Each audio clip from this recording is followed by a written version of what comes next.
bangsa Indonesia. Dengan ini menyatakan kemerdekaan Indonesia. Hal-hal yang mengenai pemindahan kekuasaan dan lain-lain diselenggarakan dengan cara saksama dan dalam tempo yang sesingkat-singkatnya. Jakarta, 17 Agustus 1945,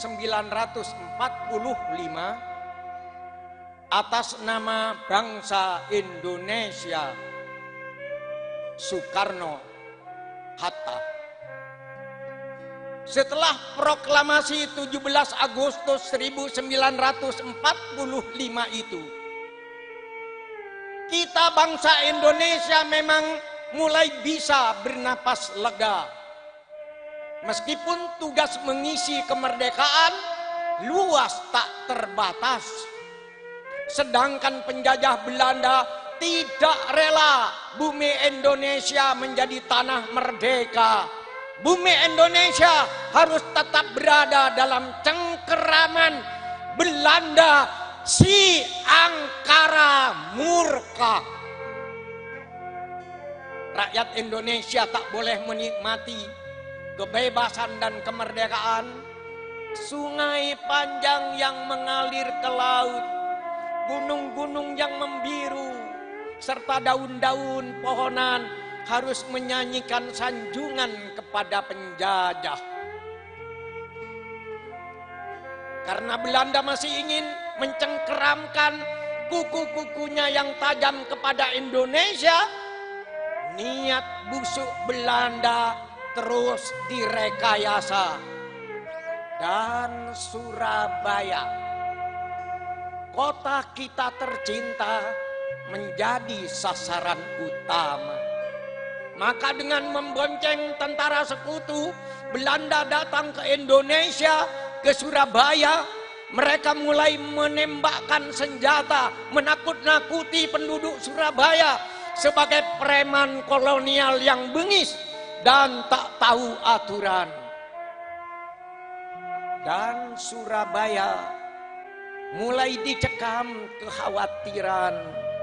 Rakyat jelata belum tahu mereka harus berbuat apa.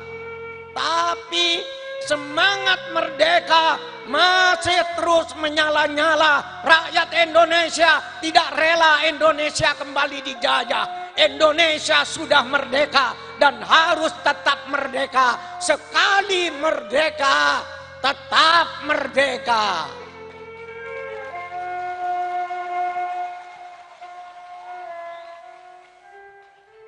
Pada saat rakyat kebingungan seperti itu, tampillah seorang kiai sepuh, Kiai Haji Hasyim Asy'ari namanya, yang melihat umat dengan kacamata rahmat.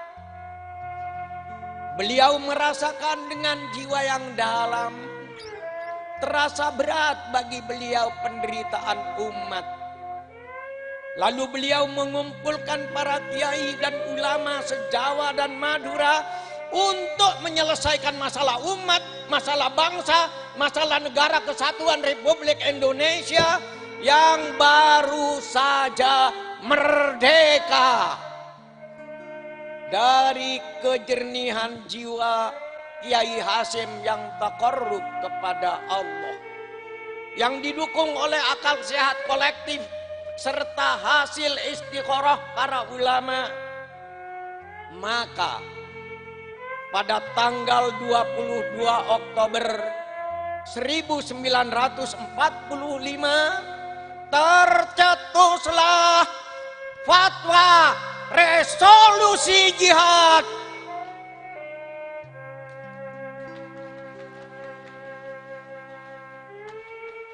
Bahwa setiap muslim wajib angkat senjata, berjuang membela tanah air Indonesia.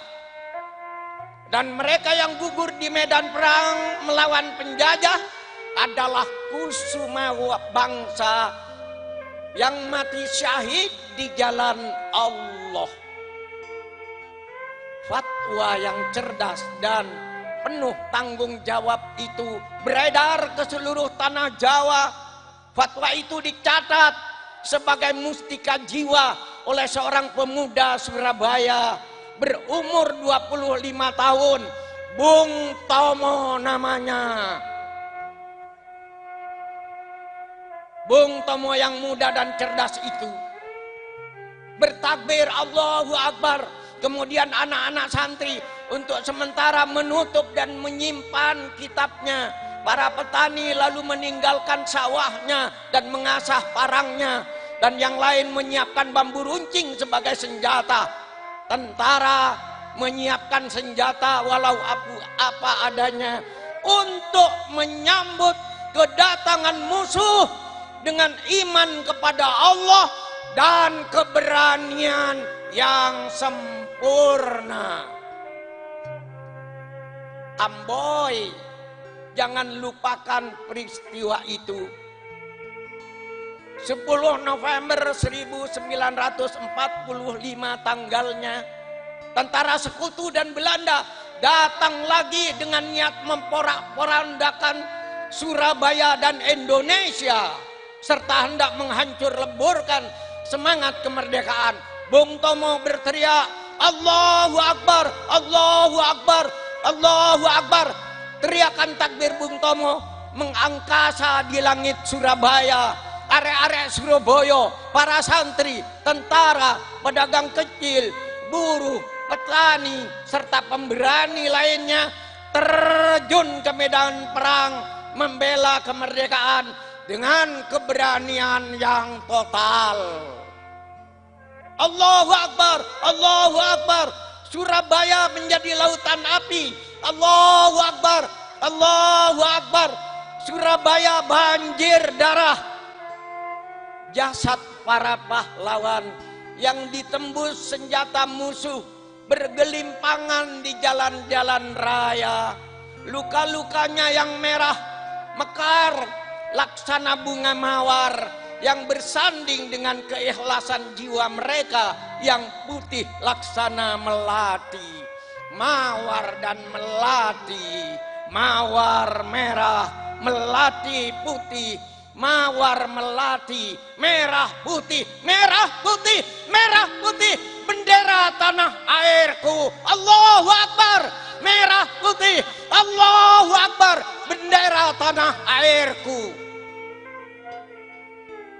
Dengan Allahu Akbar, peluru musuh dan tank-tank raksasa menjadi kecil. Bom-bom yang bernentuman dianggap kecil. Mitraliur yang melesat ganas menjadi kecil. Bahkan maut pun oleh para pejuang dianggap kecil. Semua dianggap kecil. Hanya Allah yang maha besar. Allahu Akbar, Allahu Akbar, Allahu Akbar. Maka jadilah tanggal 10 November menjadi Hari Pahlawan.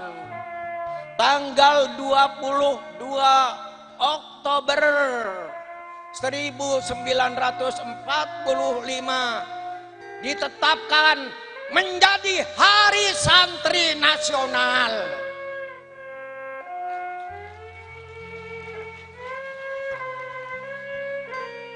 Kiai Hasyim Asy'ari menjadi pahlawan, Kiai Wahab Hasbullah menjadi pahlawan, Kiai Zainul Arifin menjadi pahlawan, dan Bung Tomo yang meneriakkan takbir itu menjadi pahlawan.